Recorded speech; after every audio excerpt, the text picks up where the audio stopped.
I've loved comedy since I was 11, and it's just great. You know, tonight I'll be performing here in front of a lot of people and some of my friends, and if you told that little 11-year-old boy that someday he would have friends, he would be very happy. So that's a dumb joke I do in my act sometimes. You know, I just love comedy, and I always wanted to do it. I decided to finally do it when I was 28, because if Trump can be the president, I can tell dick jokes. So there we go.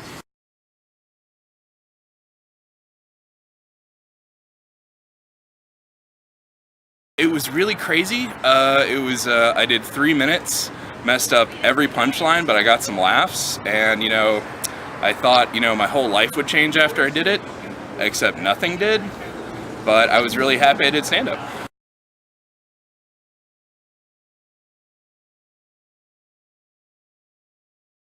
My favorite one today is Disgraceful by Tom Segura. I think he's really funny, but I think he really stepped it up with that album.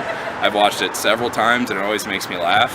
And I kind of hope to get to where I can just, you know, be a comedian that just talks, you know, and instead of just doing like all my crappy one-liners, such as, you know, the best thing about having Parkinson's disease is at least you never need an electric toothbrush.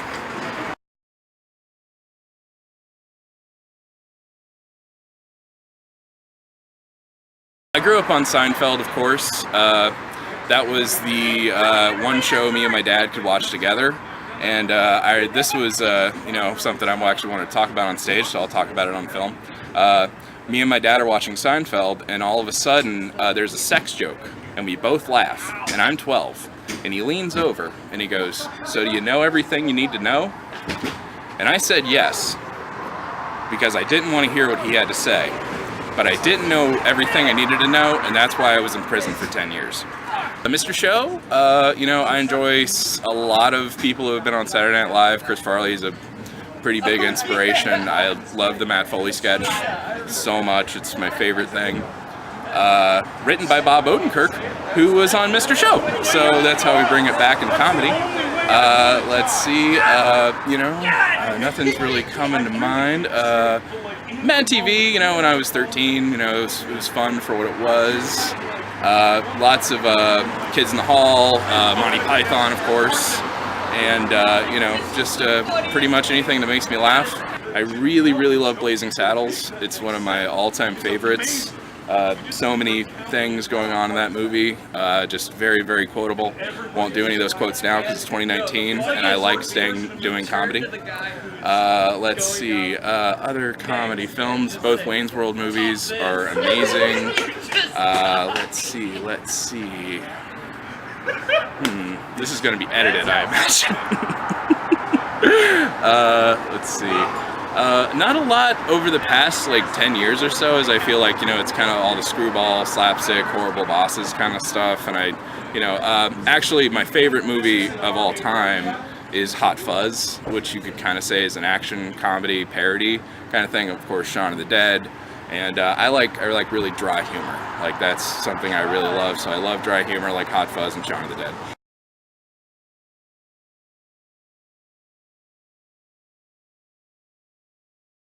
Rodney Dangerfield. He's one of my favorites, that's why I do a lot of one-liners. My favorite joke of his is, you know, "I know my wife cheats on me. Of course she cheats on me. When I come home, the parrot goes, 'Quick, out the window!'" That's my favorite joke.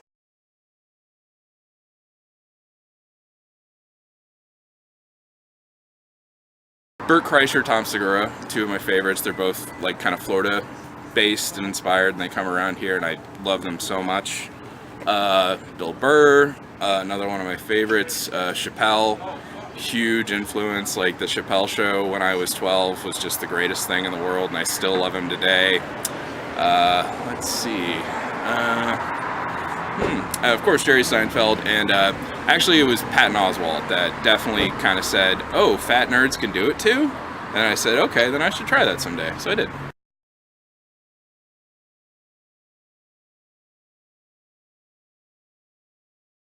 Rodney Dangerfield, he's one of my favorites.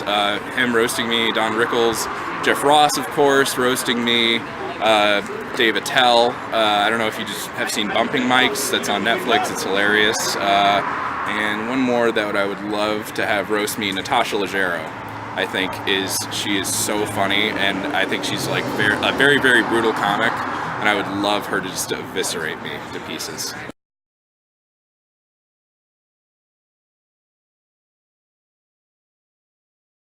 I've done some writing. I've like written some stories that are comedic. You know, I wouldn't say they're comedies, but they're definitely comedic. And let's see. I'm not great with sketches. Every idea is just like a commercial that sells blah. That's, you know, nothing nobody would ever want to buy. Like rabid raccoons you could use as revenge on people. But nobody wants that. Nobody wants a box of bees, you know, instead of an Amazon dildo or whatever they want. So.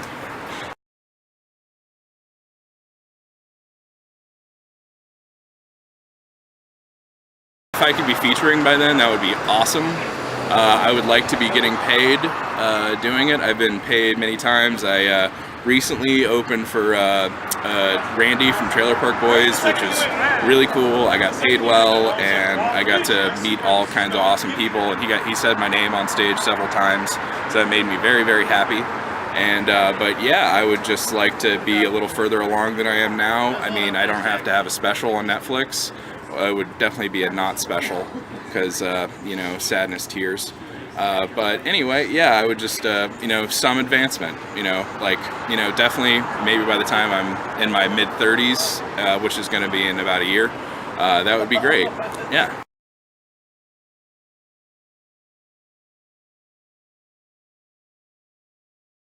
You can check out my Facebook, Spencer Michael Acree. I post the shows I'm doing there. I have an Instagram, Spectacular Now, spelled exactly that way.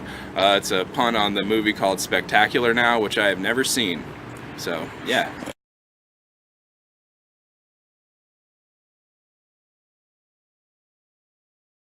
I'm just pretending to be a creepy pervert, and it's a joke.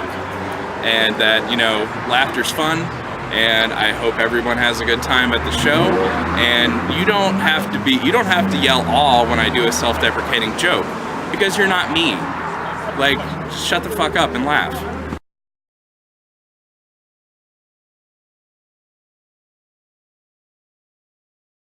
Check me out on cutiepie.com. That would be awesome. Other than that, I just hope you get to see me on a stage somewhere someday. Also, Mr. Sareth, he's amazing.